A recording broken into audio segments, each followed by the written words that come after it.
Then we will move to the presentation of each partner institution, in which there is a student mobility through the 2 years program. And then we will go to the question and answer session. So, as you may know, the JEMARO program is a program between Japan and Europe, so a master program with the central topics of advanced robotics. So it's a 2-year program, and this master obtained the Erasmus Mundus label in 2019. So just to recall in a few words what is an Erasmus Mundus joint master degree. So as I told you, it's a label of excellence for a master program, and it is supported by an international consortium. So it's a 2-year double degree in which it is possible to get some full scholarship. And this program, since it is a program of excellence, we have high selectivity and, of course, high recognition. In the program, I will come back in more details later on it. There is a mandatory mobility in the program, and all the program is fully taught in English. And also you have some associate partners to this program. And those associate partners can be other university, labs, and industries. And also the applications is specific and done through an ad hoc platform.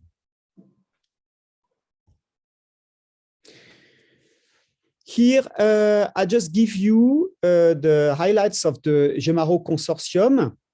So the JEMARO Consortium is composed of 4 higher education institutions, one in France for Centrale Nantes, one in Poland, which is Warsaw University of Technology, one in Italy, which is University of Genoa, and the last but not least, Keio University, which is in Japan. So you will have, just after this general presentation, a detailed presentation of the partner institution. Also, in the consortium, we have 2 higher education institutions as associated partners, which is Universitat Rome in Spain and Shanghai Jiaotong University in China.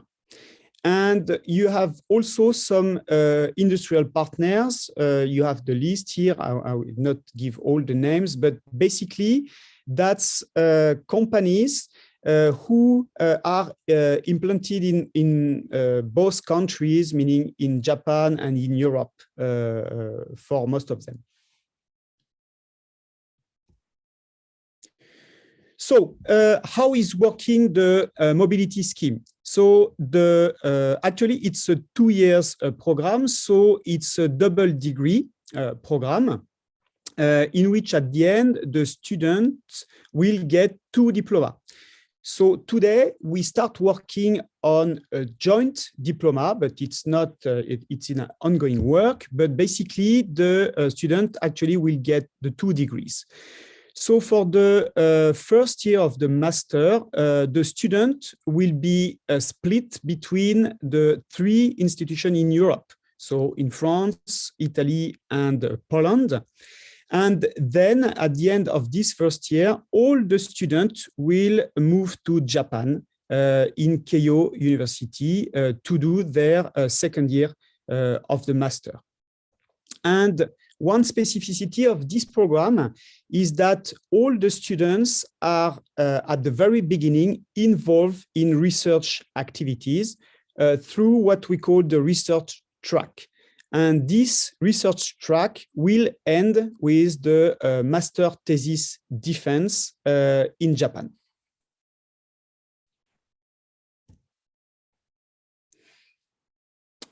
So just to give you a few words about the academic program. So for the M1 course program, we have basically most of the courses which are common between the European institutions, but we have some specific courses linked to the specificities of each partners.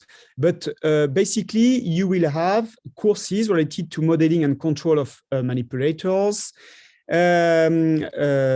classes about advanced and robot programming, artificial intelligence for robotics, computer vision, optimization techniques, embedded systems, and local languages, okay, to have rough ideas of the courses. But on the student handbook, which is available on the JEMARO website, you have more details about the courses. And then in Japan, many courses are also available. So I give you just here a few of them. For example, ranging from space exploration engineering to mixed reality through, for example, advanced system electronics. And as I told you, you will also get credits related to the research track, in which you will have dedicated time to work on research. So basically, you will have one supervisor from the European institution and one supervisor from Japan, and they should be the same supervisors during the 2 years. So basically, during the first semester of M1, you will work on bibliographical study related to the research topic you want to work in. So this research topic is chosen during the application process already, together with the corresponding Japanese professor that will be the supervisor for this topic. And then in M1, in the second semester, you will continue to work on your research topic by applying some research work, or to, for example, by developing an approach, doing more experiment on a given paper, and so on. So it's really large, but still in the corresponding research topic. And then in Japan, beside the course you will continue to spend your time in the lab during the full year. And then at the end, there will be the defense of the master thesis itself. Okay, so let's move to the selection process. So just to give you the calendar and also the criteria that are used to evaluate the excellence of the applicants. So the selection will take place on March 3rd and 4th, and the applicants will be notified by the end of March about the results. So basically, the criteria taken into account are the academic performance, which have a strong weight about the excellence and the grades you get for these criteria. So it takes into account both your academic results, but also the quality of your home institution. Also, we evaluate the relevance of your previous degree. You will, of course, have, we will also evaluate the English proficiency. We provide a template for the motivation letter, why you choose this program and why you choose this research topic. And of course, your CV and personal achievements. And you can give references from professors or from people that can support your application. The deadline to submit all the documents, including the references, it's the end of January. Okay, so that's a strong deadline.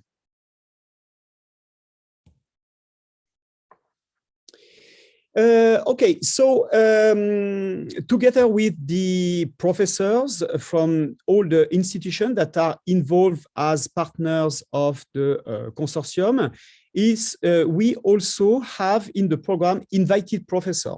So there will be a high-ranked professor worldwide, and they will apply to JEMARO in order to give some courses, some seminar, or to participate on some research activities. So it's possible for them to teach in JEMARO. So those invited professors have a specific process for application. So as you can see, they must be holding a PhD in a field related to robotics. It's open to all nationality, and there is a specific application process detailed on the JEMARO website. And the applications are possible at any time. Okay, so I think that's all for the general presentation. And now we can move to a more detailed presentation of each institution. So I will keep the floor and start by presenting the École Centrale de Nantes. So this one, no, yes.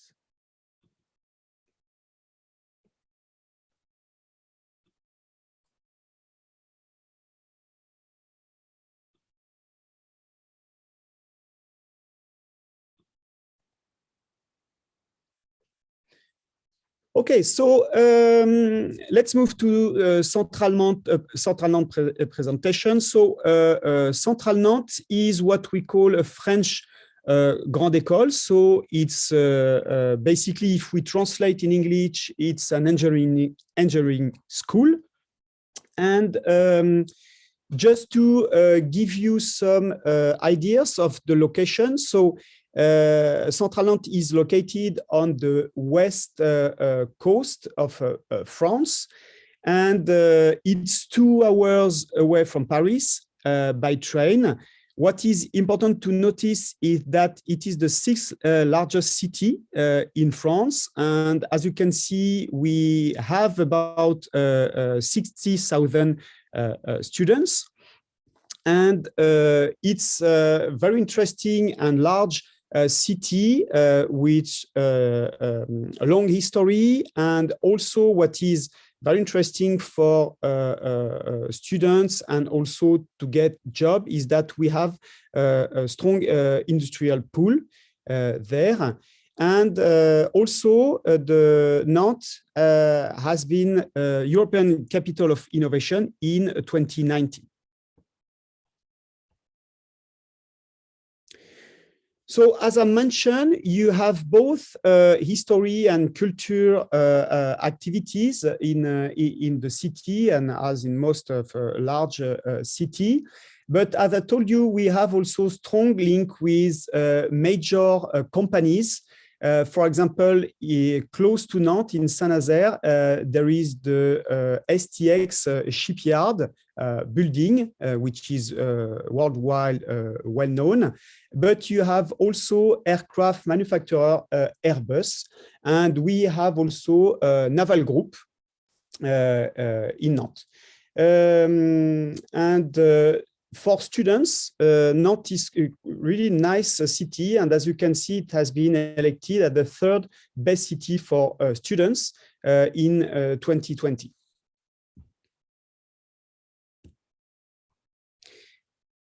So now, if we come back with a focus on Centrale Nantes. So Centrale Nantes, as you can see, is quite old school. So it's a public school in France, which is in the top 4 French engineering school.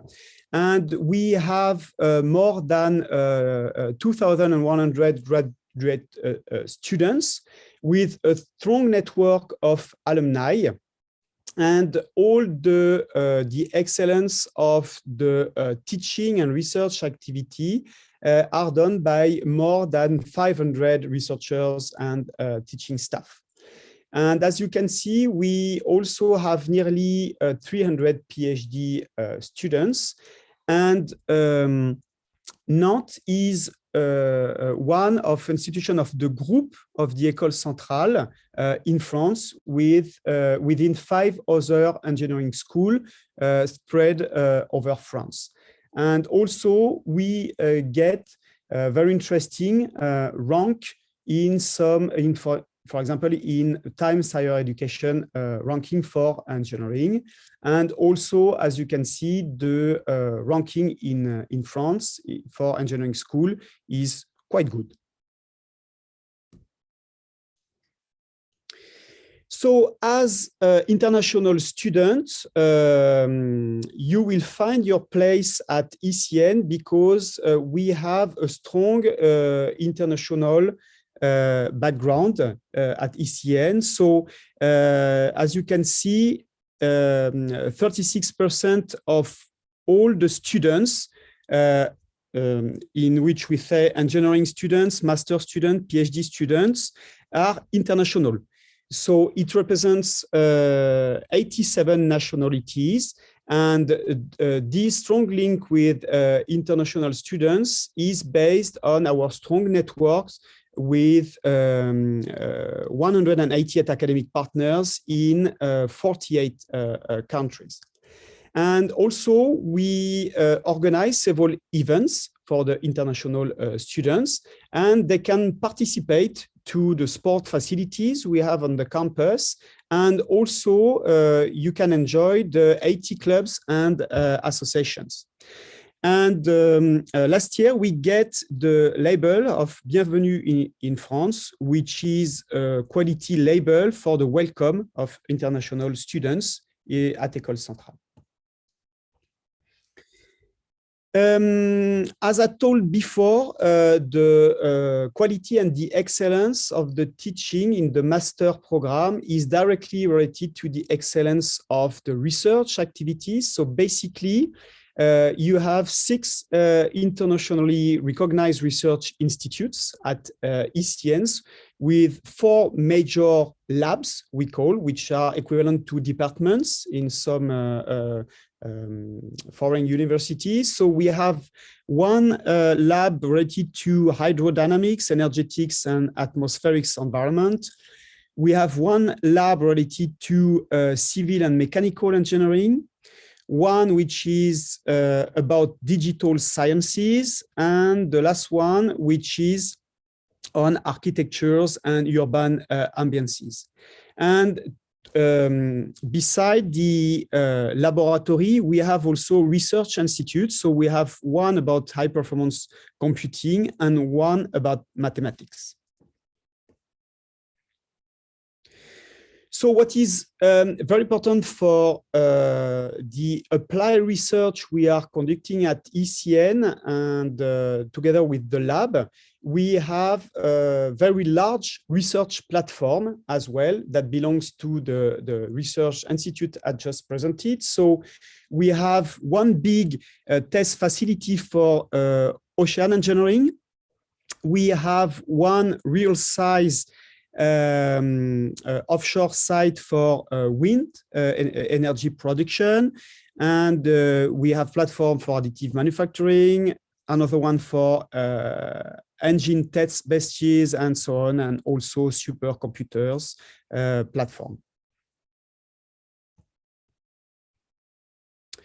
So this one is just to give you an overview of the industrial partners we have. So that's a work hand in hand with the industry.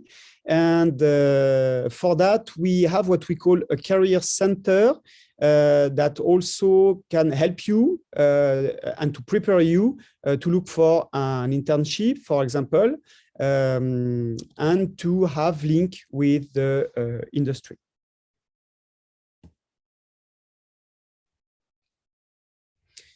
Okay, so just to give you some other numbers, not necessarily linked to JEMARO program, but it's possible, of course, at Centrale Nantes to do a PhD after the master program, or of course to find a job. And just to give you an overview is that over 83% of Centrale Nantes graduates find an employment within 6 months of graduation. And 94% of the employee students have secured a permanent position. And you see here, you get the gross salary of the students, of 70% of the students that can be earned.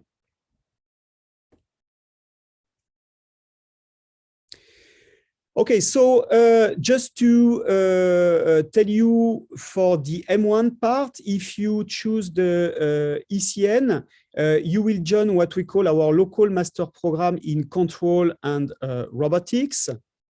There will be French courses with an evaluation of your level, so it will be based on your level. And from the International Relation Office, you will receive a personalized support for accommodation, administrative formalities, and so on. And of course, as just explained before, you will have access to ECN student life facilities and activities. And yes, that's it. Just some images to show you the rugby football field and activity we have on the Erde River and so on.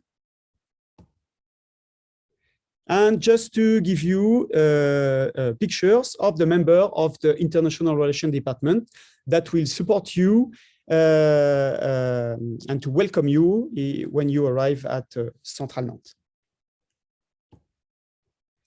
So thank you for your attention. That's it for me. So I think now we can move to the next institution presentation. Okay. Shall I go? Yeah, yes, you can go, Enrico. Go, Enrico, please. Thank you. Right. So can you see it full screen? Yes, yes, perfect.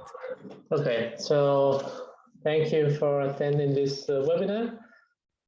I am Professor Enrico Simetti from University of Genoa, and I'm Vice Coordinator of the local program. So I take this opportunity to share a few words about Genova first. So the University of Genoa is one of the largest universities in Italy. It is located in Genova, or Genoa, if you wish, in English, which is located in the northwest part of Italy, right in front of the sea. The University of Genova was founded in 1481, so it's one of the oldest universities in Italy. We host about 40,000 students across all the courses, of course. And Genoa is the capital of the Italian region of Liguria. And Genoa is the 6th largest city in Italy. So it has a broad history, and recently, in 2004, it was the European Capital of Culture for the Columbus celebrations. In the past, Genoa was renowned as the capital of one of the most powerful maritime republics in the Mediterranean Sea, along with Pisa, Amalfi, and Venice. And from the 11th century to the 1797. And it had its peak around the 15th century with Andrea Doria. So we have a very long tradition of activities related to the sea, of course, and we are the second biggest port in Europe still nowadays. So we have a thriving economy related to logistics and sea-related activities. The city itself still holds one of the biggest, if not the biggest, intact historical city center, which is also one of the most densely populated in Europe. And a big part of this historical city center has been inscribed into the World Heritage List of UNESCO in 2006. And so if you like that part of architecture, you will surely love our Caruggi, our vicoli inside the historical city center. It's really one of the marking factor of Genoa. So moving on from the general presentation of the city and the university, what about robotics engineering, the master, and the JEMARO program?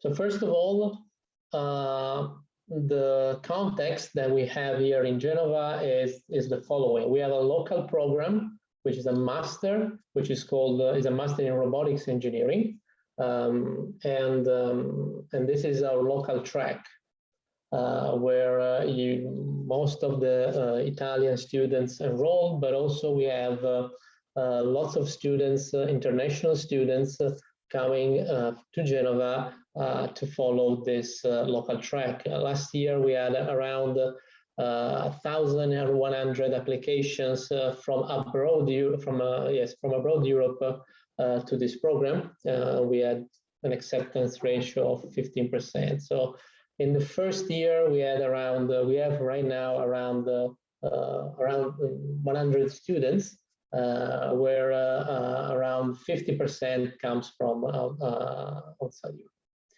Then we still have an European master with our colleagues in Nantes and Warsaw. So we also have a double degree program with international students coming from our partner institutions. And of course, we have students for the JEMARO program. So during the first year, you will be enrolled in a program where you will share the activities, you will share the courses with robotics engineering local students and with JEMARO students. The mindset that we have is that we aim to be one of the most important robotics engineering master program in Europe, and we strive to achieve this with our colleagues in Warsaw and Nantes, and of course in Keio University. We adhere to international standards, and we challenge the students to the maximum extent. So we strive for excellence.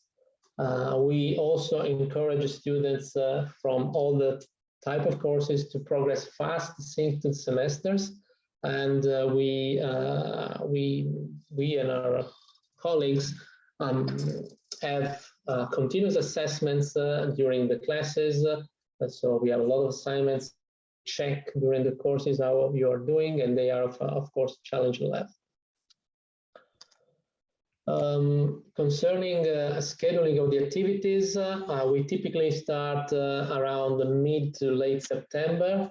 So we have classes period. Then we have an exam session that lasts from January to February. We have the second semester classes, and then we have an exam session in June, July, from June to July. Then, of course, we have the third and thesis defenses, but that's restricted to people that will stay here. JEMARO students will move abroad to Japan. Okay, so this is more or less the time frame of movement, because we have a lot of this international mobility within all the classes and courses. If you want a glimpse about what you will find in the first year in Genova, this is the syllabus, which are the research track 1 and 2 that Vincent was mentioning, where you will start working on your thesis topic. We have some compulsory courses in mechanics and control of manipulators that will forge the basis of your activities. And then Genoa is for sure characterized by a heavy presence of computer science and artificial intelligence related subjects, as well as control engineering subjects. So you will see things, software architecture for robotics, a couple of courses on artificial intelligence, computer vision, system identification, and control, and both at multi-variable level or at dynamic level. As also the coordinator mentioned, we have a compulsory course for non-Italian native speakers, so you will also have to learn Italian language. For the second year, which is of course just restricted to local track students, but just to have an idea of what our teaching staff works on, we have subjects on ambient intelligence, cooperative robotics, social robotics, machine learning. We are one of the top institutions in Italy for machine learning and computer vision. So we have a very strong groups working on that. But we also have biomedical robotics, so we have a broad, let's say, portfolio of subjects. Concerning the study plan that you can do here, of course, you are subject to Italian law, and you can take up to 12 more credits as extra non-curricular subjects.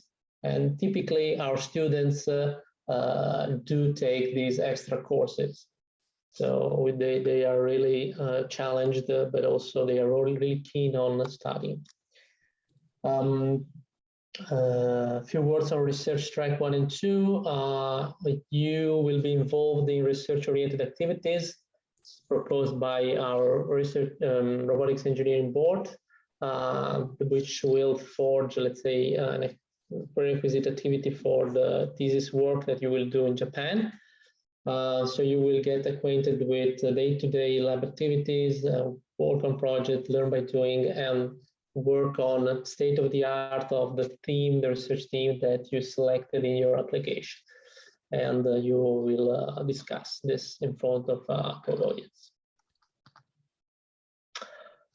In terms of grading, as I mentioned, we split the evaluation between a continuous assessment, which forms about 30% of the grade, to then the final exam, which constitutes the 70% of the grade. You get a grading that is a 100-point scale, and you attend the exams only once. If you succeed, you give it a grade, otherwise you have a second choice with limited grading. So these were a little bit of the rules and how it works in terms of the master program. What about our labs and what about our research activity? Well, we have different experimental setups and different research area. You see here some of the examples of the platforms that we have in our labs. So you see Pepper, because we have a strong group working on social robotics. We have aerial drones, because we have groups working on, for example, search and rescue with drones. We have strong research activities on human-robot interaction. So you see the Tiago dual-arm mobile manipulator. You see, for example, some electronic boards which are part of an artificial skin, which is one of the sensors used for safe interaction with robots, because we have strong activities related to that as well. We have, as I mentioned, one of the pillars is computer science and artificial intelligence. So we have a lot of people working on themes related to planning, themes related to reasoning, themes related research activities related to knowledge-based representation and ontologies, for example. So to create better interaction with robots. Then we have the second pillar that we have is, of course, control engineering. So we have groups working on control of the manipulators from a dynamic point of view, from interaction with the environment. So force regulation and everything that you can imagine is needed in a factory 4.0 environment. Mobile manipulation, you see the KUKA U-boat as an example of mobile manipulators. And finally, we have a group working on marine robotics. So we have set up for surface vehicles. So we do work on guidance, navigation, and control of surface vehicles, obstacle avoidance, obstacle detection in maritime environments, as well as underwater robotics. So everything related to multiple agents working together in a maritime field. So this is more or less a quick and broad overview of our research activities at the University of Genoa. So here you see a few snapshots of former students working in the lab on some of the activities that I was mentioning before. And that's all for me. Thank you. Okay. Thank you, Enrico. So now we can move to Teresa, Warsaw University of Technology presentation.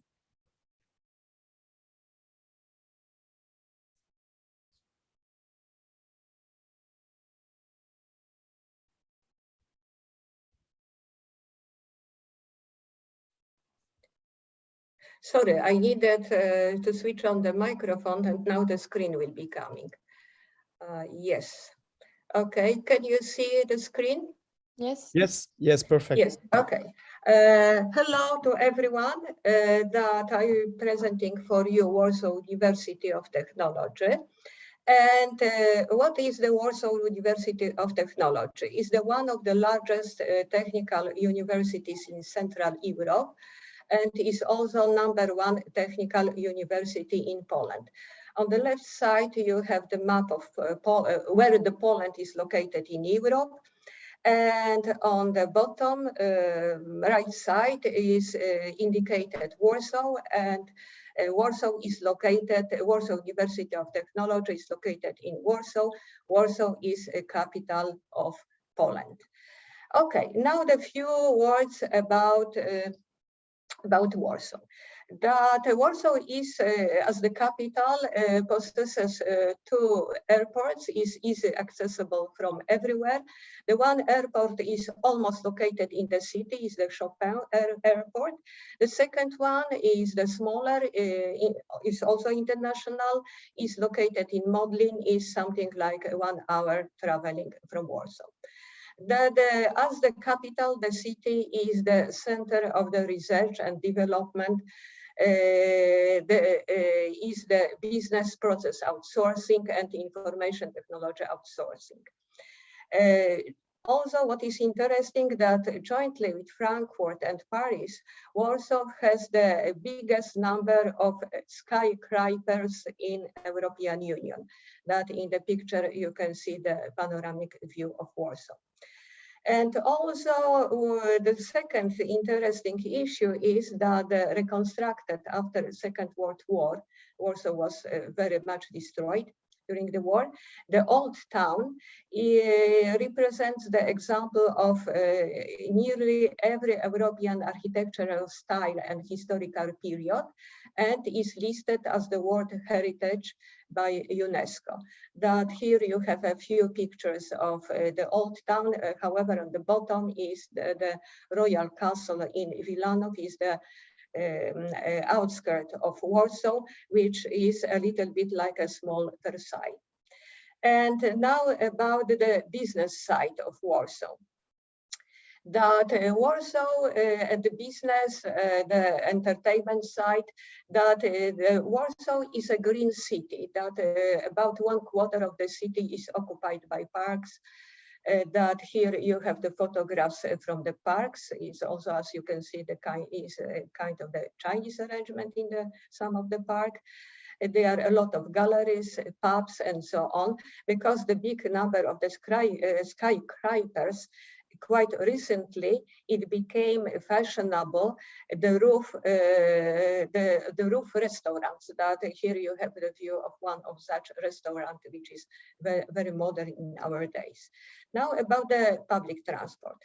That the city possesses metro, buses, and the urban light tram, and the rich, extensive tram network. In this photograph, you see the metro train. The Christmas time is coming, and usually before the Christmas and during the Christmas, the trains in the metro trains are decorated for this, especially for Christmas. And here is, you can see the Christmas train from Warsaw. And now a little bit about geography. The landscape of Poland is very interesting. That in the south we have the Tatra mountain, very nice, very beautiful. And on the north there is a Baltic Sea. And of course, in between there are many other interesting geographic areas. Telling about the famous people from Poland, that we had several famous persons who originated from Poland. Between others, I should mention Nicolaus Copernicus. I think everybody knows who he was, that he formulated the model of the solar system. And the second person which I want to mention is Maria Skłodowska-Curie, who was born and educated firstly in Poland, and next she was working in France. That she is the only one woman who got the Nobel Prize twice. And I should also emphasize that she got the title of Doctor Honoris Causa, that means honorary doctorate, by our university. That in our university main hall, we have the monument to Marii Curie Skłodowska. Now about the weather. That here you have some pictures with our students, and also the winter. This is me doing the skiing. I like very much cross-country skiing. And now is the proper time is coming. That as you can observe from those photographs, we have a rather snowy winter, nice winter. Also the gold autumn with the gold leaves on the trees, and the very nice summer. Okay, and now about Warsaw geography. That here you have in this top left side the plan of Warsaw. As you see, through the city is running Vistula River. The central campus of Warsaw is here indicated by the green circle, is located in the city center. That for the students and for the staff is very convenient localization because it's easy to access.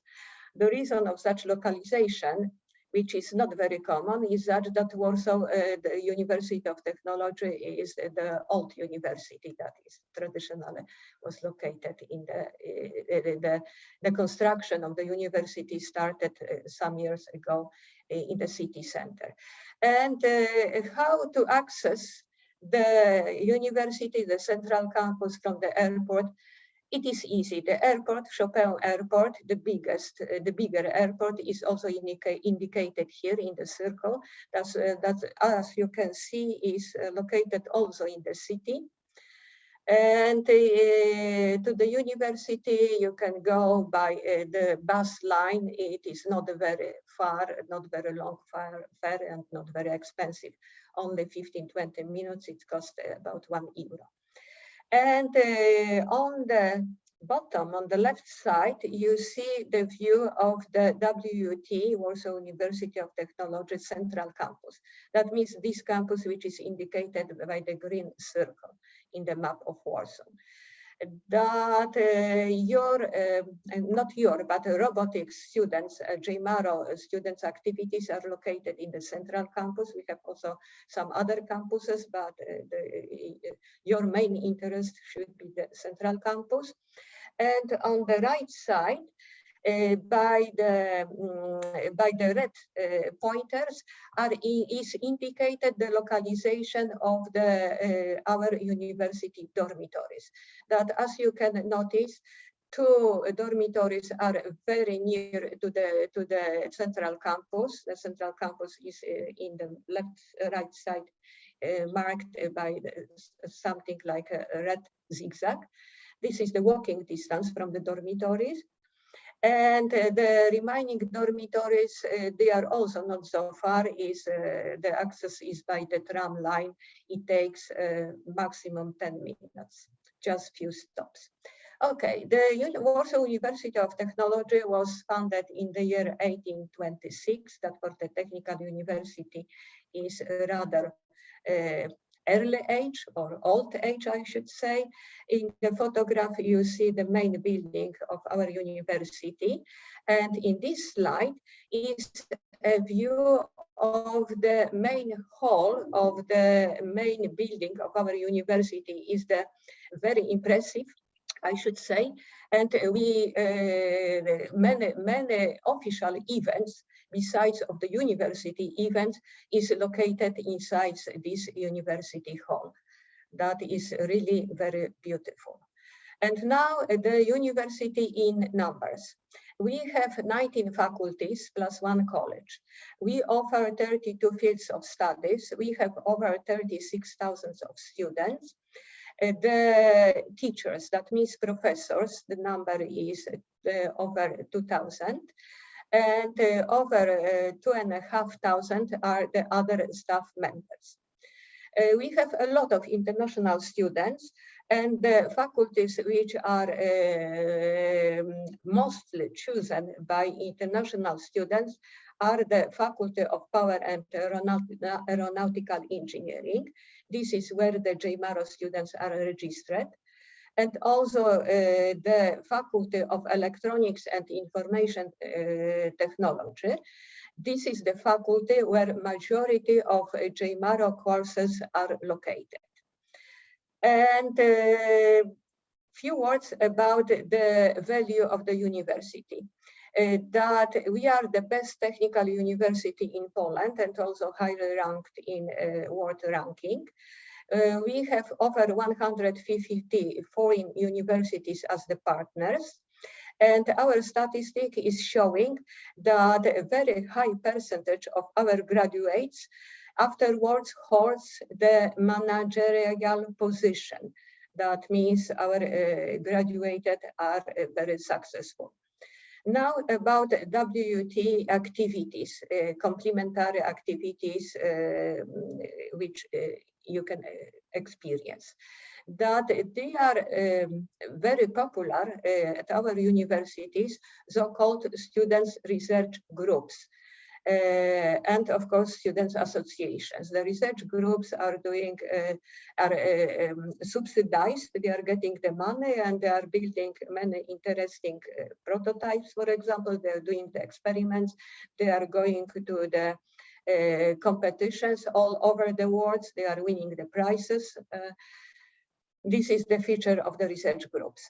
Also, university is offering the cultural and entertainment events like festivals, exhibitions.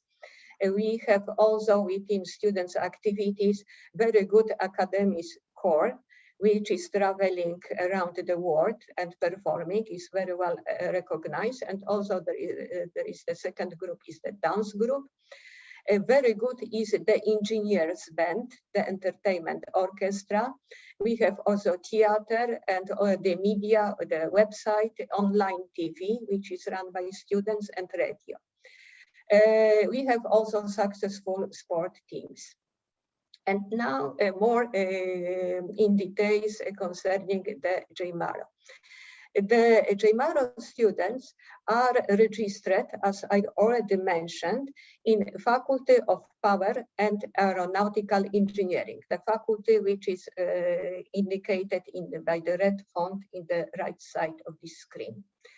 However, as I said, the majority of the courses, maybe except of 3 courses, are run by Faculty of Electronics and Information Technology, which gives you the feeling of the profile of the JEMARO specific.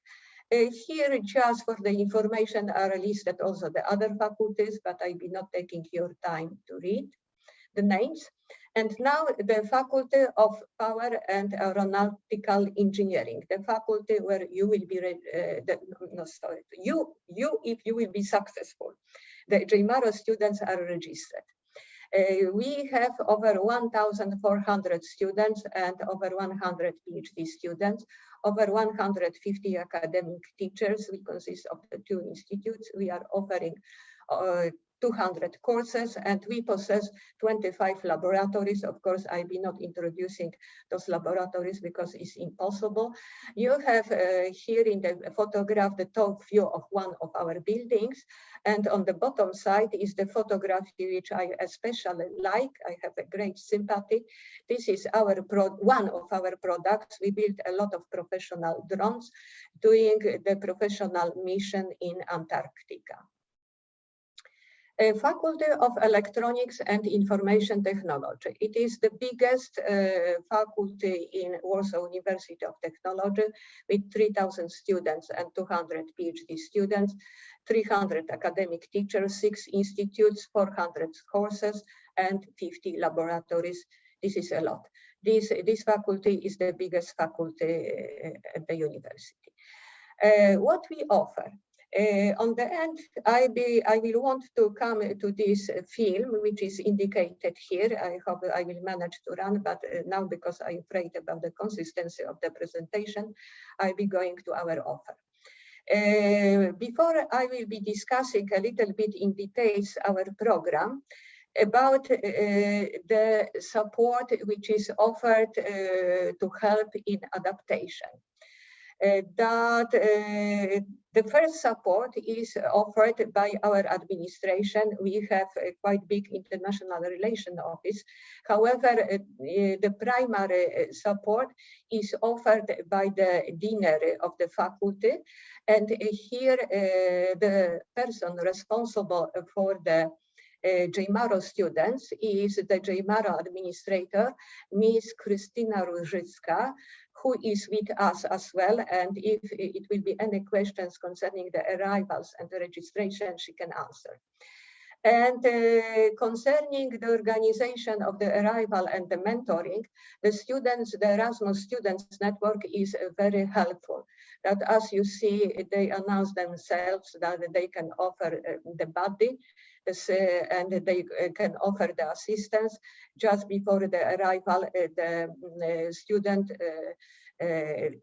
arriving students should send them a message, and they organize the welcome and the assistance on the arrival. The wonderful work on the mentoring is doing Ms. Marta Szpak, who is the Polish language tutor.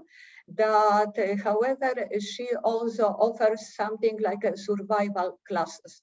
That means how to adapt to the local living conditions, what is the local culture, custom, and so on. That I should say that her help is very much appreciated by all the newcomers. And of course, a lot of information is in the handbooks. It was mentioned already, the JEMARO Students Handbook. However, our university itself is offering some other handbooks which are specific for our university and our city. I should especially point your attention to the JEMARO guidebook, which was prepared specially for the JEMARO candidates. This is your so-called your personal guidebook, and here is the information, the link. And also we offer the support by JEMARO students. I was talking just before this meeting to our current JEMARO students, and they are willing to help the candidates to consult, and also afterwards those who will be accepted, to guide, to mentor. And just the one word about the accommodation, because it's not time here for this. The detailed information are in the guidebook. The accommodation can be or arranged in the campus or in the city. It's up to choice. And now the program. The program, as it was already mentioned, has many common elements.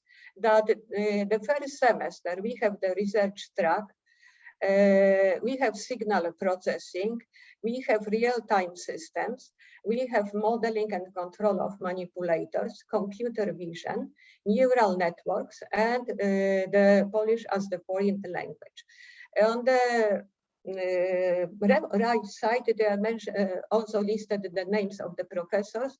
For the first semester, except of the neural networks, the remaining courses, and the research track, the remaining courses are located in the Faculty of Electronics and Information Technology.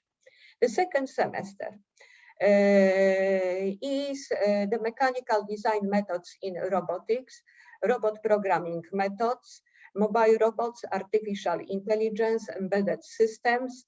This is the course which is run together with the support by Genoa, optimization techniques, and modern language. And now just because that was a suggestion of current JEMARO students, that sometimes they indicated that the candidates can be interested somehow in the contents of the courses.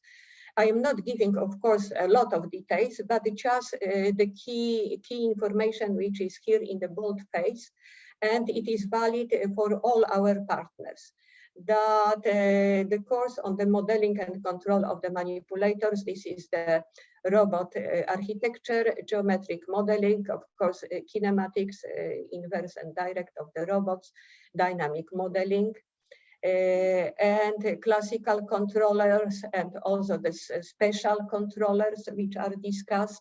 Of course, also there are many other problems, but they are the most relevant. The teachers are listed here. They are very experienced professors with international experience as well. And here are also written by their names the keywords which they are giving as the keywords of their research. That, as you see, the courses which they teach are well adjusted to their research field, that they are very proper specialists to run those courses. Real-time applications, real-time embedded systems is devoted mainly to the real-time applications, the real-time programming, and also some information about the embedded systems, and is run by the specialists in cybersecurity and computer science. That can be interesting for you. Signal processing, the course contains the description of the signals and the representation in the continuous and discrete domain. The signals are in general very important for robotics, because signals you have everywhere. You have in computer vision, you have in speech analysis, you have in pattern recognition. That the course is run by a professor who is a specialist, the proper specialist in the field, as you can see. The next one, the computer vision. The computer vision, again, Professor Kasprzak, that is image description, normalization, compression, segmentation, camera technology. computer vision application with orientation towards the robotics and computer vision tools. Again, the teacher, which is teaching the signal processing, is the most proper person. And also I should say that he got the doctorate, he holds 3 doctorates, the one from Poland, one from Germany, and the third one from Japan. That maybe he also can be the proper person to give some preliminary information about Japan, because he had been working in Japan for several years. Neural network. Neural networks course is, except of the other, which I listed here now, is run by a Faculty of Power and Aeronautical Engineering. And the neural networks are needed everywhere in robotics in the recent time, especially. That neural networks description, the application for classification, estimation, dynamic systems modeling, and other applications. The neural networks are run by the specialist in neural networks and in computer vision. Okay, and now the robot programming. The robot programming methods, again, by this same professor who is running the modeling and control, that is learning how to develop the robot control system, how to describe the robot as the embodied agent, how to describe and program the functions of the complex robotic systems, and how to program of the robots. Again, the specialization of the person is the most proper one, because he developed some theory of designing the robot controllers, and he has the author of several professional robotic controllers. The course, the next one, Mechanical Design Methods in Robotics. This course is run by Faculty of Power and Aeronautical Engineering. That it is devoted to the design process specification, conceptual and product design. Krzysztof Mianowski is he is the author of several robotic prototypes. He specializes in parallel and medical robotics. However, now with the cooperation with Germany, they are developing the artificial human-like robot. Mobile robots. That this is the course is devoted to wheeled mobile robots modeling, control, and the teacher is also the teacher who specializes in motion planning and also in description of the mobile robots as well. Artificial intelligence. The course includes the basic methods of artificial intelligence, practical planning of the actions using the artificial intelligence tools, knowledge acquisition, learning by observations and machine perception, image and speech understanding. And again, is the same teacher as for the signal processing, and the vision is the very good specialist in the field. And the embedded systems, as I mentioned, they are run together with Genoa. That if you will be interested, probably Genoa can add a few more details, but just the basic information about this course. That is the overview of the basic families of the microcontrollers, also the embedded systems coding, compiling, linking, loading, executing. That the part of this course is run practically. That the tutorial is run by Maximilian Szumowski, who specializes in humanoids, robots, and elastic actuators. However, he is the constructor and programmer of several robotic systems, that he knows very well this topic. The optimal control is the solving of variety of control problems, optimization problems in engineering and in robotics. For example, evolutionary algorithms, robust optimization methods is run by a professor who specializes in multi-criterial analysis, which needs the optimization. The group project is managed by Maksymilian Szumowski. This is the practical project within the research track, and here the students have the opportunity to apply their theoretical knowledge into practical examples.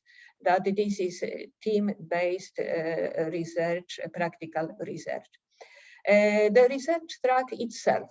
The research track itself, I am supervising, that this is me. That, as you see, I'm specializing in robotics, motion synthesis, walking machines, and humanoids. I am graduated by Faculty of Electronics and Information Technology.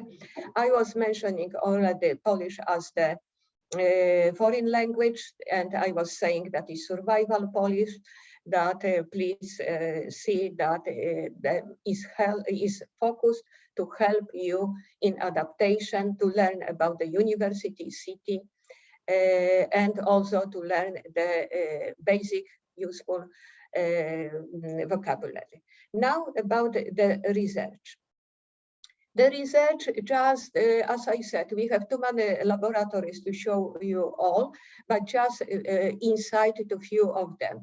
That here you have the view of the Insight project, which we were running together with the University of Genoa. That, as you see, we have also the research cooperation within our partners network.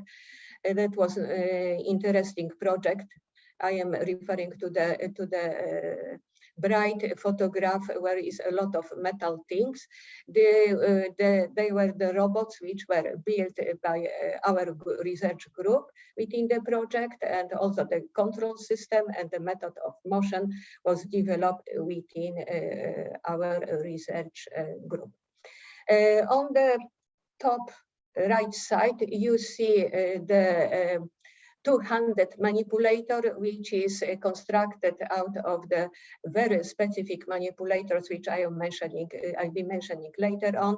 On the bottom, you see the humanoid robot and also the mobile robots, which were used for the projects devoted for helping the elderly, that means developing the robotic tools which can assist the old people. Okay, and now the keywords concerning the research fields.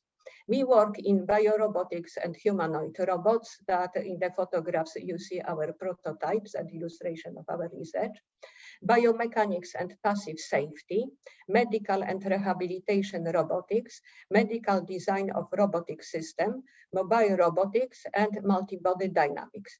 This is the Faculty of Power and Aeronautical Engineering. The Faculty of Electronics and Information Technology, this is this slide, is mainly focused on the robots intelligence and the control systems. And we, as you see, we are covering the broad field of the research, also including the motion programming.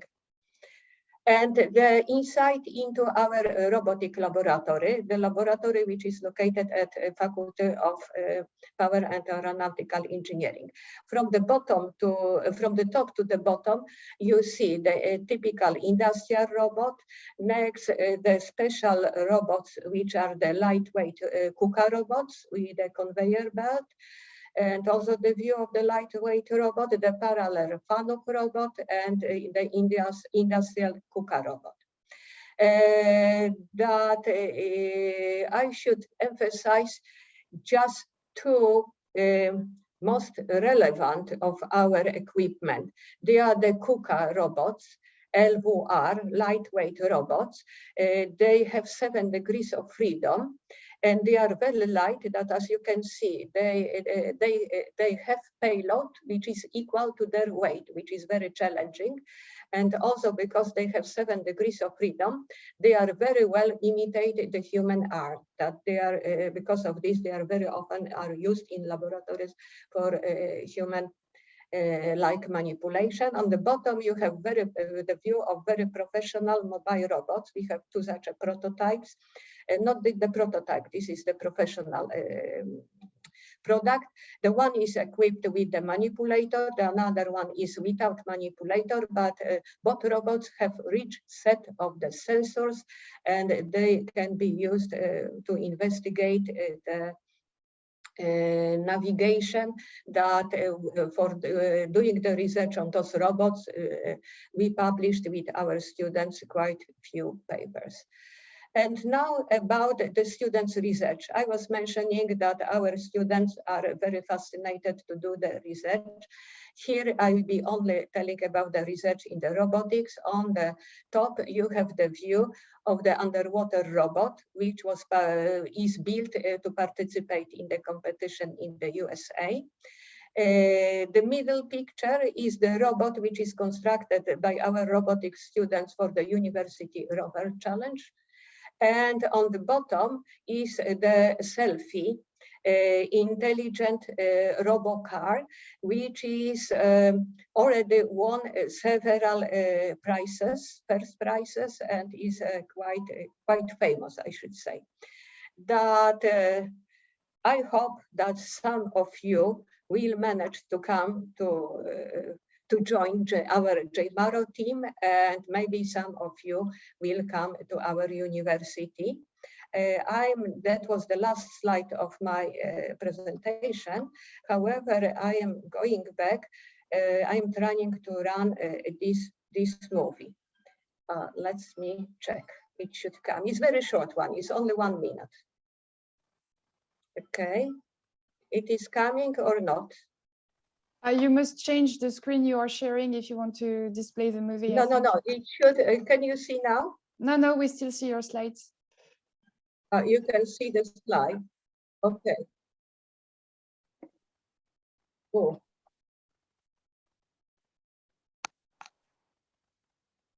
Yeah, it's working. There's no sound though.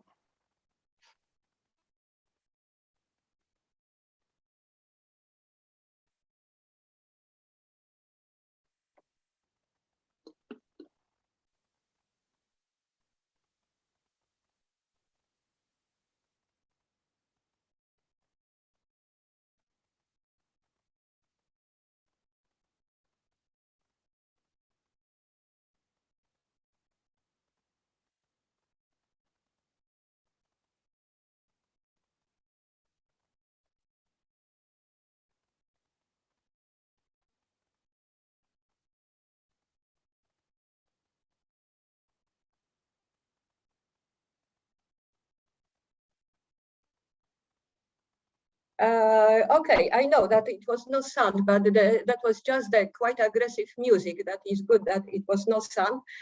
Thank you very much. This is all from me. Okay, perfect. Thank you, Teresa. And now we can move to Keio presentation. Okay, so how much time do I have? We want to have some time for the Q&A session, right?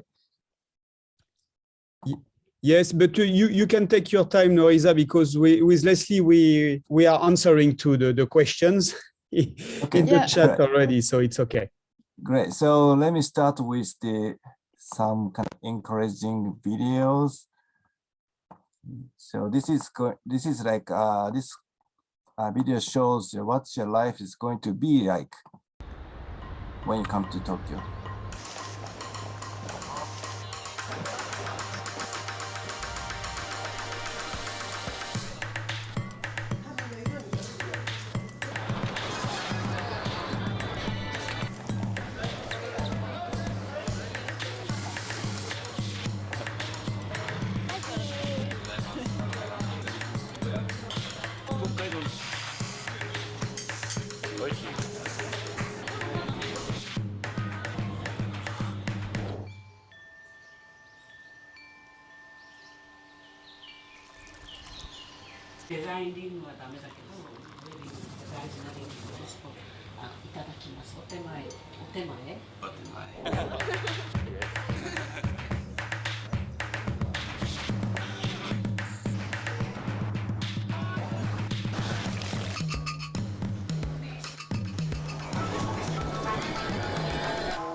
Okay, so this video was made before COVID, so people do not wear masks, but well, basically like you're going to have this kind of experience with a mask on.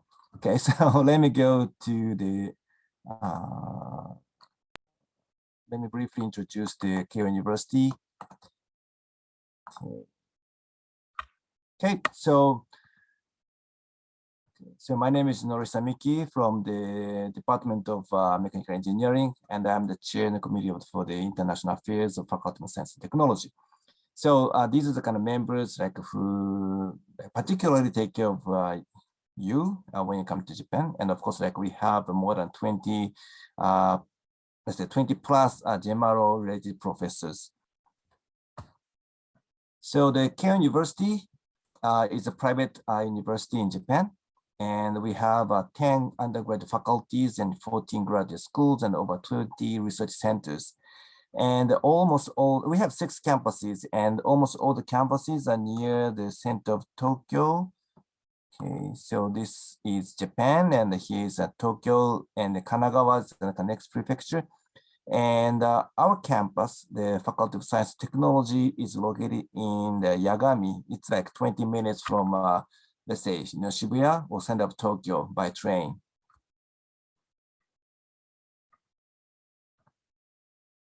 And the school was founded in 1858, which is actually much younger than the University of Genova, but still in the oldest institute in Japan.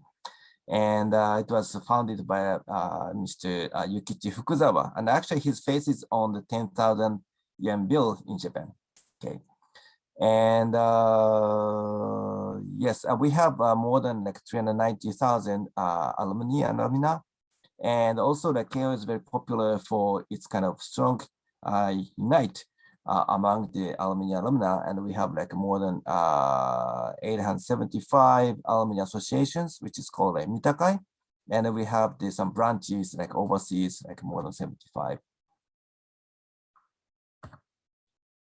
And right now, like we have more than 30,000 students. And let's go to the next slide. Yes, and this is the introduction of the Faculty of Science and Technology, where you are coming to. And we have, I believe like 11, 1, 2, 3, 4, 5, 6, 7, 8, 9, 10, 11 departments. The mechanical engineering, study from mechanical engineering to the bioscience and informatics. And the professors who are involved in the JEMARO program are actually distributing into these several departments like mechanical engineering and WE department, applied physics and physical informatics, and system design engineering, information and computer science, and even bioscience and informatics. Okay, so when you come to Japan, when you come to Keio University, you belong to the laboratories of some of the departments and then work on your own research.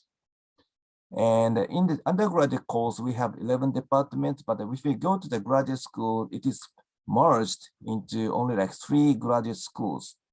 So this system encouraged you to work in interdisciplinary domains, and also like collaboration with the researchers or students in the other departments. So as I said, the Yagami campus is located in Yokohama, so which is like 20-30 minutes away from Tokyo by train. So it's very convenient to go to the center of Tokyo. And the JEMARO students have its own laboratories, like own rooms, so you can communicate with other JEMARO students in this room. And also we have many housing around the campus. So it's like within a walking distance of the campus, and many of them are quite new. Okay, so you can enjoy, or you can have the comfortable life outside the laboratories. And okay, so this is just like an introduction. So after the first year, you come to Japan. Hopefully the COVID situation is going to be better. And here, like you can take like let's say 10 credit means like 5 courses, and actually plus more. And you can take any courses. And some of the courses are advised by, they're recommended by a supervisor. And also, like if you have some interest, you can just take the courses. And we have a Japanese culture and the science and technology course, and which is mandatory. And you may have to take the Japanese language courses. Okay, so you don't have to be fluent, or you don't have to be good at Japanese right now. Well, actually, you don't have to be good at sumo right now. But once you come to Japan, yeah, let's just enjoy learning the different cultures, the different languages. And the important part is this independent study and graduate research one. So these are the kind of classes where you are going to be heavily involved in your research. Okay. And what research means is, okay, it has to be cutting edge. Okay, you're not just like following the textbook.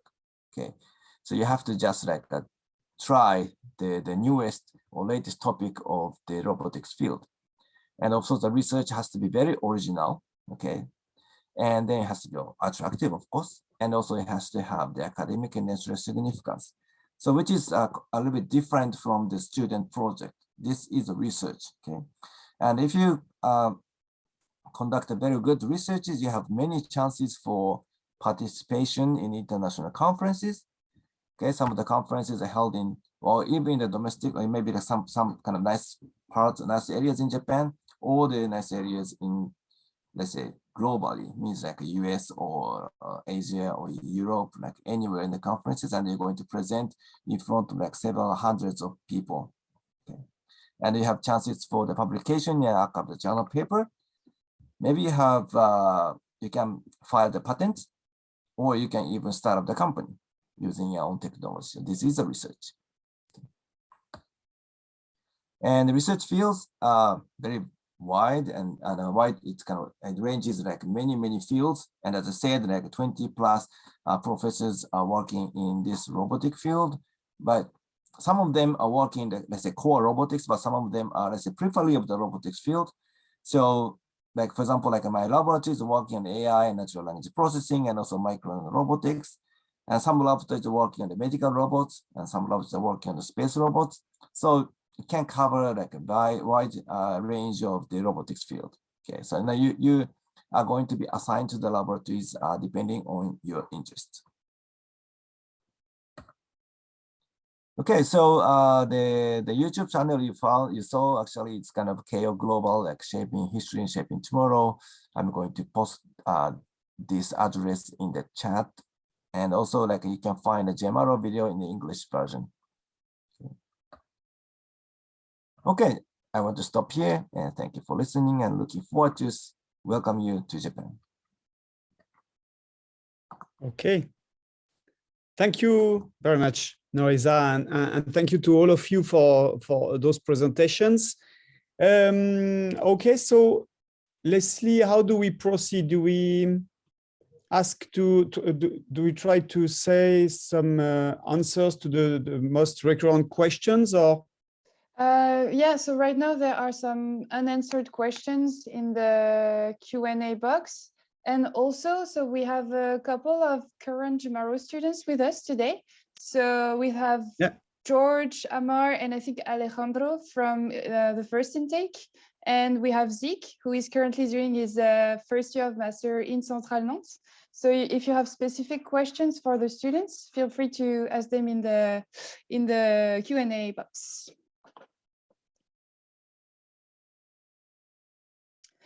So maybe we can start up.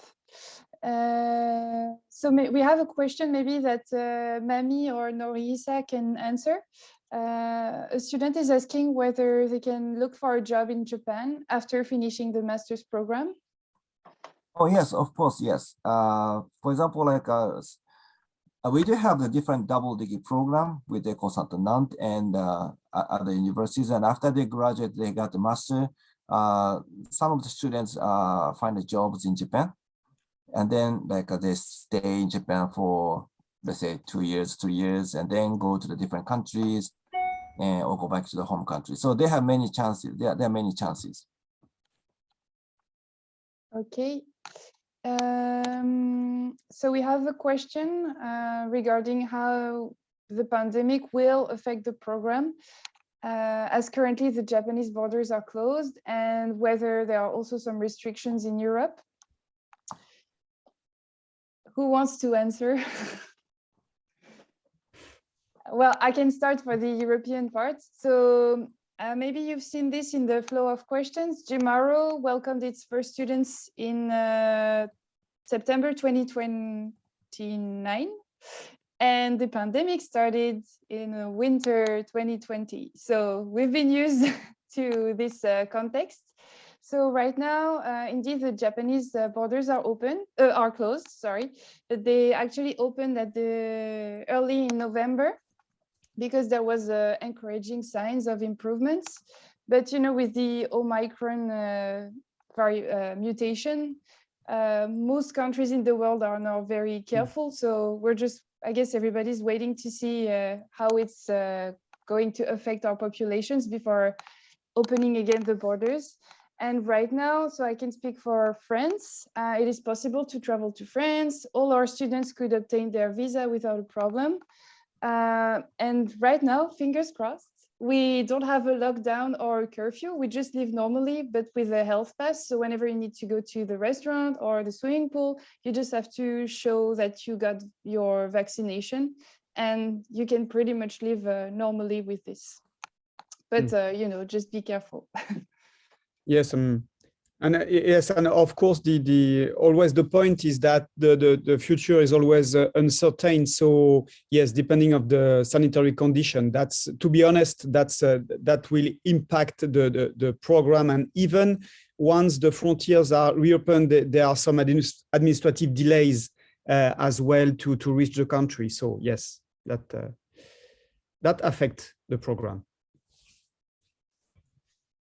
From my part as a student, I would like to say yes, that as long as I know, this year, all of the 3 European institutions, both in Poland, Italy, and France, are conducting already offline lectures, and the students managed to arrive without any problems to both Poland, Italy, and France. Unfortunately, we, the first year intake, who are supposed to be in Japan now, are currently not in Japan because the health measures in Japan are much stricter, and right now the borders are closed and the visa applications are closed too. So we are studying and doing research online, but we hope that the situation might change in the next term, in the next semester, and we keep fingers crossed for that. And we hope so. By the way, I think I am the only student here who had his first year in Italy, in Genoa. So if you have any questions regarding that, you can ask me and maybe ping me. I don't know if you can do this.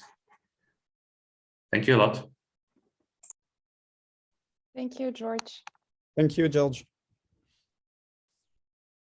So. May Yes, I Teresa. just add, I think I appointed the JEMARO students to participate in this webinar, that probably also they are the students who are now with us, the first year students, JEMARO students, just for your information.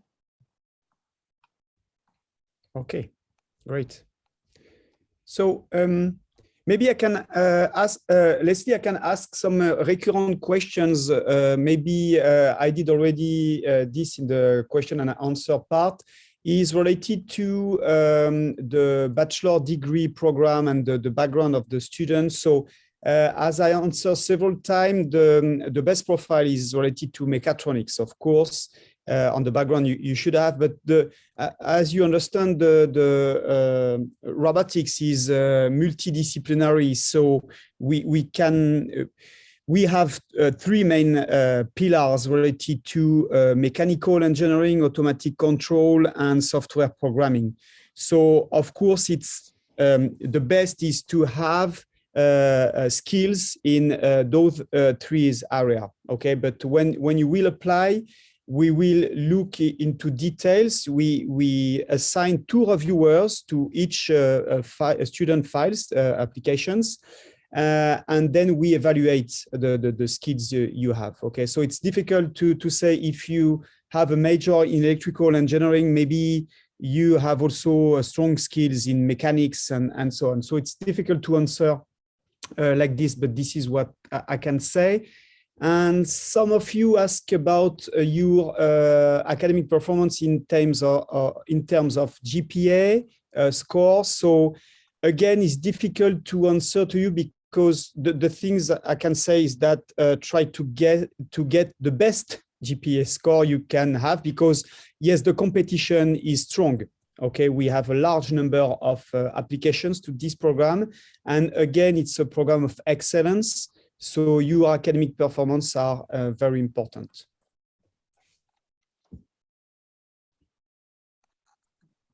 There is a question from a French student who's asking basically the reason why a French student cannot study in France or an Italian student cannot study in Italy, and same thing for a student from Poland. So basically the rule, as we are funded by the EU, and the whole initiative of the Erasmus Mundus program is to promote diversity and multicultural exchanges. The rule is that if your country of residence is France, Italy, or Poland, you cannot choose either of these, one of these three.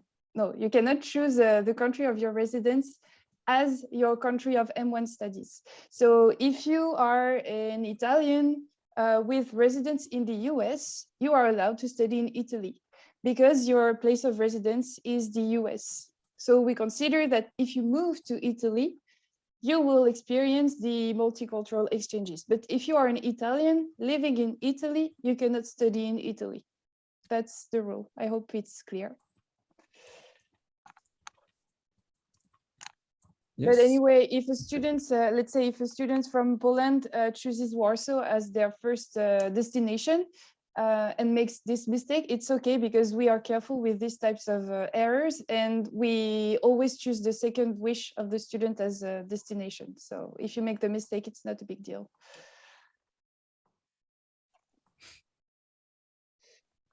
Okay. So anyone has specific questions maybe for the students who accepted to come here today, took on their time? Feel free to write them. This question is to current students. Where do you recommend to study the first year of the program if the student is willing to get more experience in drone technology? I think it's not fair because we don't have students from Warsaw. Let me check. I think we have Sad who's here, but let me see. For now, if I may start. Yeah. Yes. It is actually a very distinct and precise question to answer. But I think that in Genoa, in Italy, there are courses related to drones and aerial robotics, but they are usually taken in the second year of masters. Maybe Professor Simetti can confirm or not confirm this, because I do not remember. But in the first year, we did not have anything related to aerial robotics and drones. So maybe if you are aimed exactly for that goal, you should choose something else. I am not sure about Poland, but as long as this is the faculty of aerial and aerospace engineering, maybe they have something related to this more precisely. Maybe Pani Zelinska can confirm this, but I am not really sure, because once again, your question is very peculiar. It is very narrow to say. So just to, since I'm from University of Genova, yes, we do not have courses in the first year, nor we do have specific courses in the second year about aerial robotics. We do have a professor working on drones. So me and my colleague were working on a takeoff and landing of a drone on a marine platform. There are other colleagues working on search and rescue with drones. Yeah, so far as concerning courses, we do not have specific courses dealing just with aerial drones. And may I? Okay, thank you to the student. You pronounce my name perfectly as a Slavish person, that you know how to pronounce those strange sounds. Yes, that we are Faculty of Aeronautics and Power Engineering, that the aeronautics is, of course, the thing which we are very well located, and we are offering the program in aeronautics, and we have a big group which is doing a very broad research in drones. However, trying to be more specific, you need to know that the drone topic is very broad, because you can research the control methods, and for this you need the artificial intelligence method, and each faculty which offers the artificial intelligence will be giving you something which has the value for building the drones. That also, for example, our people are doing the drones formation. When you have many drones, and you must have the strategies. Currently, I'm working with the doctoral students in the specific navigation of the drones, when you have no GPS signals, but you have something else. That I think in each partner university, you can find something which will be useful for doing the research in drones, depends what you want. But telling about the specific courses, again, within JEMARO, as you notice, we have something like a core. The core courses which are similar or the same in each partner institution. This must be, because we must, our program must be convergent. Our students should have the fundamental of robotics. This is what is required. The drones is something which is just some specialization or the branch which is developed or within the robotics, also, as I said, by aeronautic people. That, if, for example, if you will come to our university, you can choose the extra courses, but not within the standard program, because you need to pass the fundamental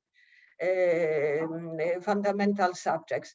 And your question is, as I said, very broad, because concerning drones, you can learn many things. You can learn navigation principles, you can learn the on-board equipment. Please notice also that the drones are the embedded system subject you have within JEMARO program. That it is difficult to answer your question just by one simple answer. There are many aspects. I hope that I gave you a little bit of feeling how you can deepen your knowledge concerning the drones. Thank you. Thank you. Thank you, Teresa. Yes, that's an important point. Teresa mentioned that, yes, during the first year, we almost have the common courses in robotics to ensure that you will have all the same number of knowledge in the robotics area.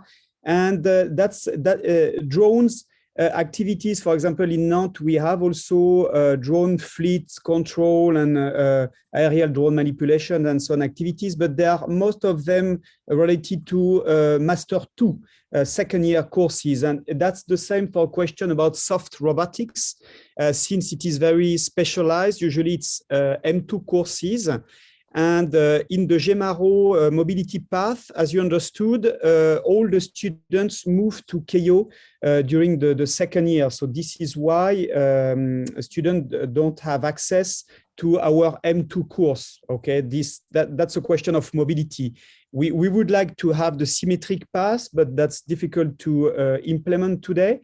So that's why mainly we don't have such courses in aerial robotics, soft robotics, humanoid machines as well, and so on. So that's the answer I can give also. To add a little to the answer about soft robotics, I should say that actually we had, and I guess that there will be some more things like this, a course of lectures by an invited professor from the University of Ljubljana in Slovenia, Professor Mikeli. And it was a course about compliant and soft robotics and safety of robotics. But it was common for all the institutions, and we all followed it, though online.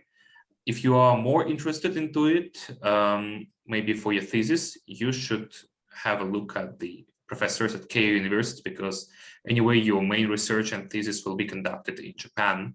And I'm saying this as a person who is actually working in a laboratory related to compliant and soft robotics, Professor Katsura's laboratory. So you should think about it not in terms of your first year, but in terms of your second year, because that is where your more specific research and thesis will be conducted. Yes, yes.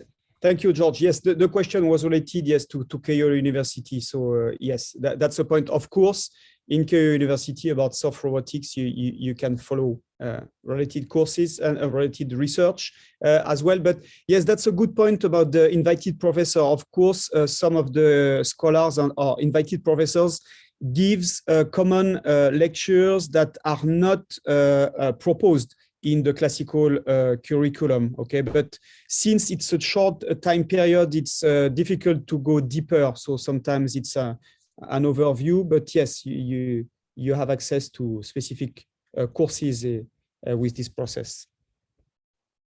Maybe I will add concerning the visiting courses, because it can be not clear to our participants that we as the consortium can invite the visiting professor that there is something like a competition. The professors can apply, and if we decide that what they offer, their offer is interesting to our students, we approve. That this is what it means, that if our students, the JEMARO students, will be showing the interest in some field, research field, then we can consider this choosing the appropriate visiting professor. And this is the additional value which we have within JEMARO. Thank you. Thank you, Teresa, for those precision. Okay. We have some question for students. Leslie, you want to? Yes. Them or? So one of them is there a highlight of your profile which was central to your acceptance? So maybe this person wants to know if you try to, to highlight or to focus on certain elements in your profile, and what elements were those when you applied? Yeah, maybe I can try to give an answer to that question.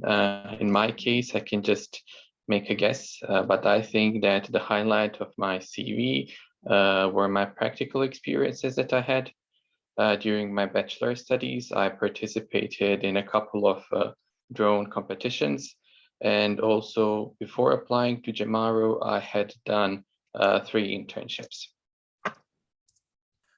I will agree with Amar, in my opinion, though we are not completely sure about this, but it seems to us that practical experience plays a very important role together with excellent studies.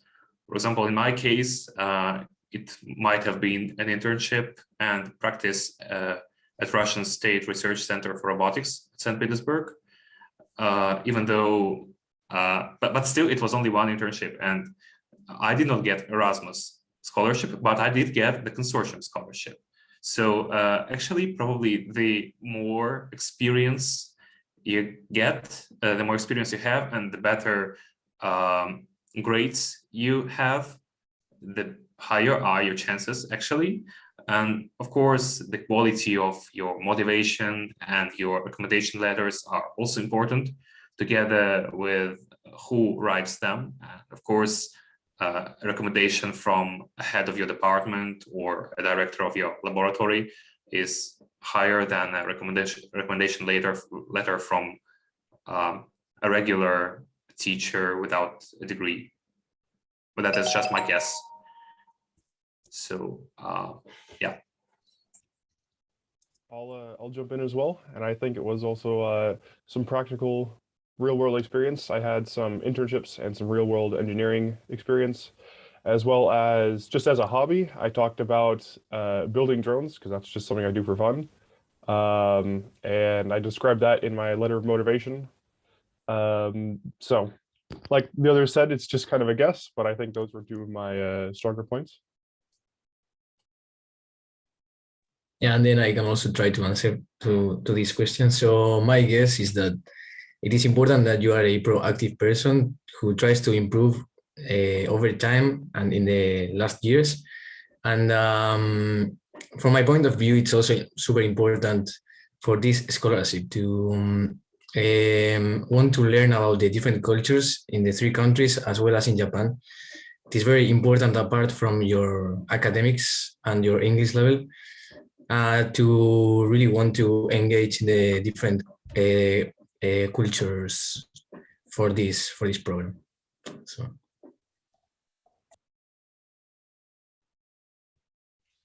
Okay, thank you very much for this precision. Yes, we have another question. Do you think the Erasmus scholarship is enough to cover your living expenses in Europe and in Japan when you can travel to Japan? So maybe Mami or Norisa can tell us what monthly budget the students would need to sustain their living monthly expenses in Japan.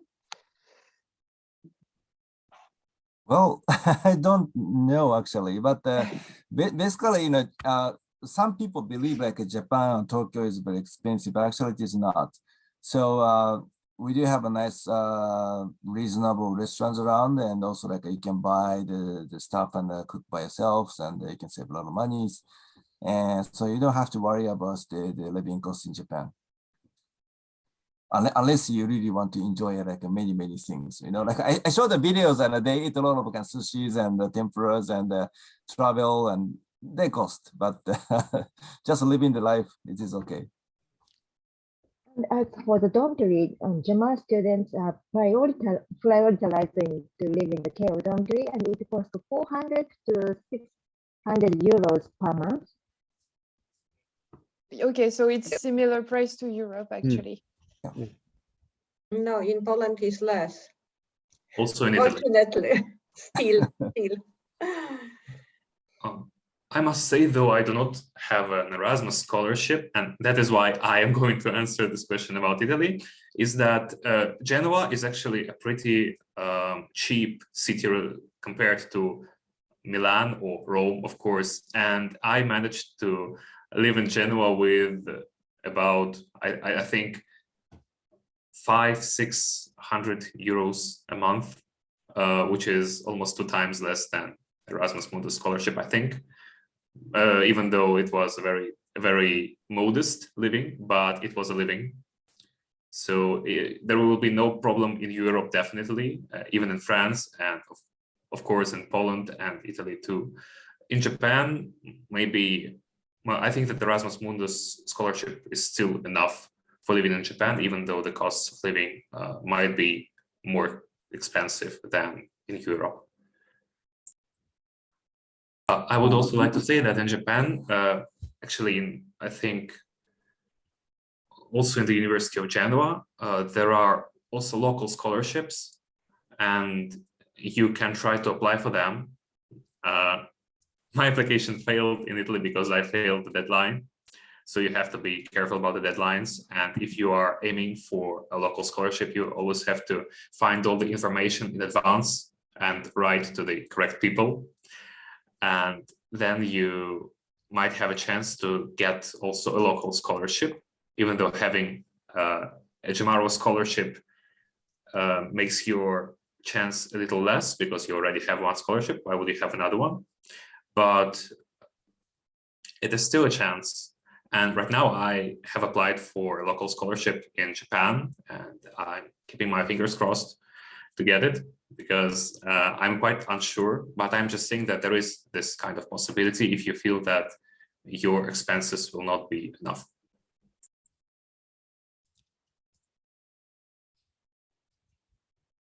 Okay. Thank you. Anyone wants to speak of Nantes?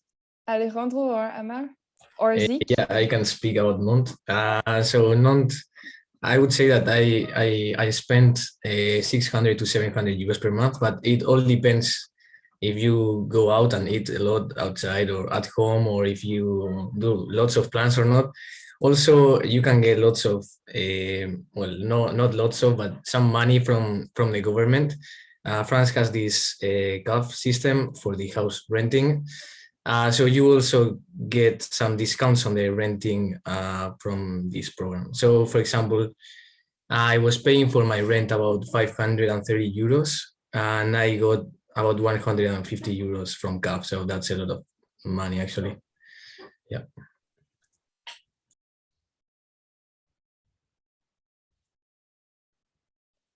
Okay, I'm just trying to see if there are some questions that could be applicable to several students.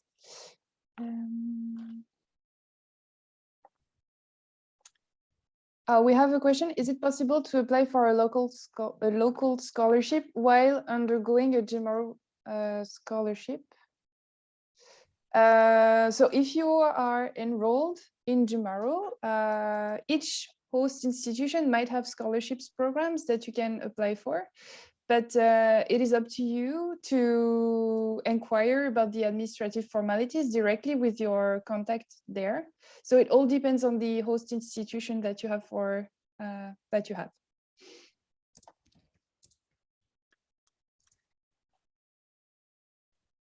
Okay. Maybe I can answer to some questions about the how the shortlist is built for the applicants during the selection process. Yes, there are some thresholds, of course, for the evaluation related to the academic performance and to some other elements. But basically, the idea is to evaluate fairly all the students. Okay, so the academic performance from the GPA, we build a score, and this score is weighted against the quality of the home institution.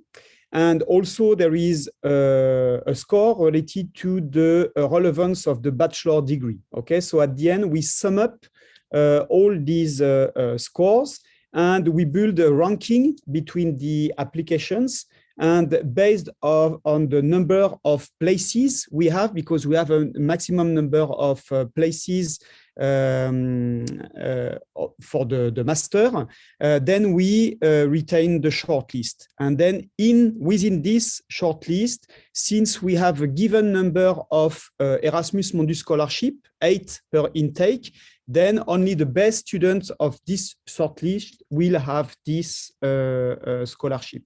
Okay, so of course there is a ranking with some cutoff and threshold, but I think we updated this on the website, Leslie. I think we gave more details about it. Or we didn't update it? No, we didn't, but we can. Yes, we can update, because that was a request, so we can update and give you precise element on the threshold.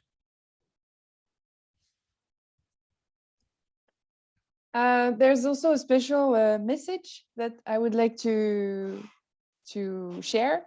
So you all know that the deadline to submit your application is January 31st. It means that I highly encourage you to submit your application around January 20th, because you need to leave enough time for your referents to upload their reference letters. when you submit your applications, it is only at that moment that your referents will receive an email that invites them to submit their letters. So if you submit your overall application on January 31st, your referents are going to receive the invitation email on February 1st, and it will be too late for them to upload their letter. So really anticipate the submission of your application.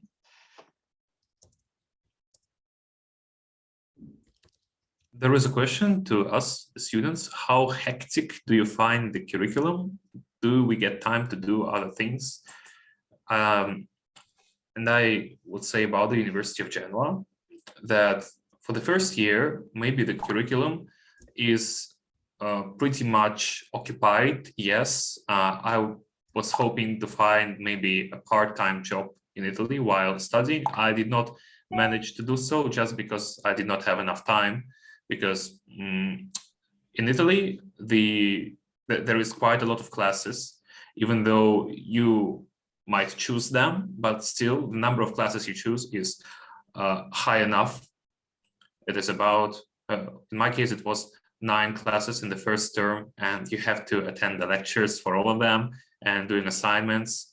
And sometimes you really hardly have enough time to complete all the assignments before the deadline. But right now, I would say that in Japan, the curriculum is a little more relaxed because the number of mandatory courses is less. And even if you want to choose something more of that, that is just your choice. You may not choose more courses than you need. For example, I chose only the minimum to focus more on the thesis and on my research, and now I have more spare time, I must say. So that really depends on your university. In Genoa, as I said, the first year is, yes, it might be pretty stressful. And I guess my colleagues can say what they think about their universities. I can talk about Centrale. So I just got done, or I guess technically not done yet, but with my first semester. I'm a second intake student, and the way Centrale does it with the organization of classes is each week is a little different. It's not the same thing every week. So some weeks are quite busy. Other weeks you definitely have less classes than others. So I've definitely been able to find time to explore the city a little bit, hang out with friends, meet some French people to practice French. So I definitely think it's possible. It just changes each week.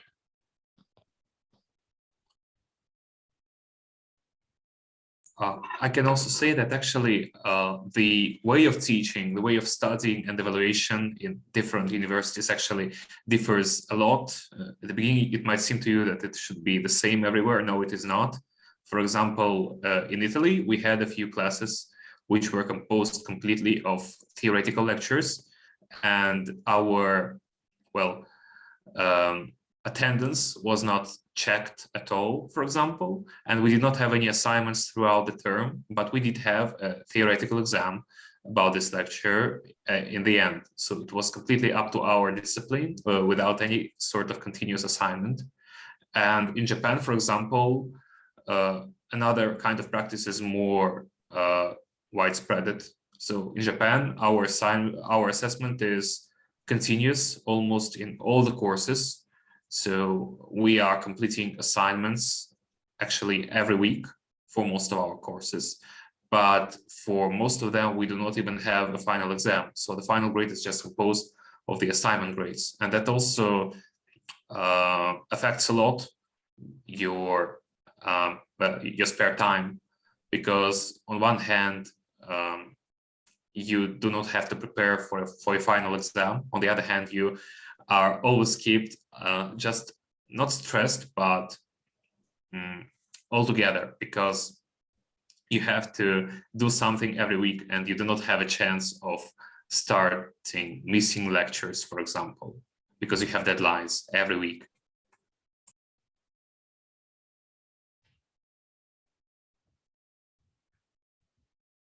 Okay. Thank you very much. Okay, I think we went through all the questions. We don't have any other questions? Yes, so just to let everyone know, we recorded this webinar, so it will be available for replay afterwards. I'll post it on JEMARO website, and I will also try to gather the most frequently asked questions, so that in case you missed some moments of the webinar, you still have your answers. Perfect. Thank you very much. Oh, there is maybe one last question. There is any chances to do the internship during the studies at Japan University? Well, yeah, let me answer. Of course, like you can, but it's not for the long term because it really depends on like what, let's say, like how you manage the time for your master thesis. So as I mentioned, the master thesis is a quite, let's say, has a lot of burden. So, you know, like you cannot leave schools for like 1 month for the internship during the master course, because like this time, like you have like 1 year at Keio. But still, like you have many chances to visit the companies and the work like on the like a short term, a little bit short internships, like couple weeks, couple means like 2-3 weeks or like 1 week or whatever. And also we have many chances to talk with the industry. So that'll be my answer. Or like if you are super good and you can complete your master's thesis in a very short time, then you have chances to do the long term internship. Actually, it appears to me that also you're working on the research and thesis at one of the Keio University labs is considered kind of an internship. So actually, if you have a look at the list of Keio University labs and the staff, you can also see our names there as the students working in these labs. So I think this is counted as internship too. At least that is what we were answered when we asked the question about internships in Japan, I think. Okay. Thank you very much. So if there are any other questions, I think we can close this webinar. So thank you very much to all the participants, okay, and especially to the JEMARO students who were present to answer to some questions. Thank you very much. And that's it. So I hope we will have many applicants, and we hope that we precisely answer to your questions. So thank you very much, and to have a good day to all of you. And see you soon, I hope. Thank you. And stay in good health. Bye-bye.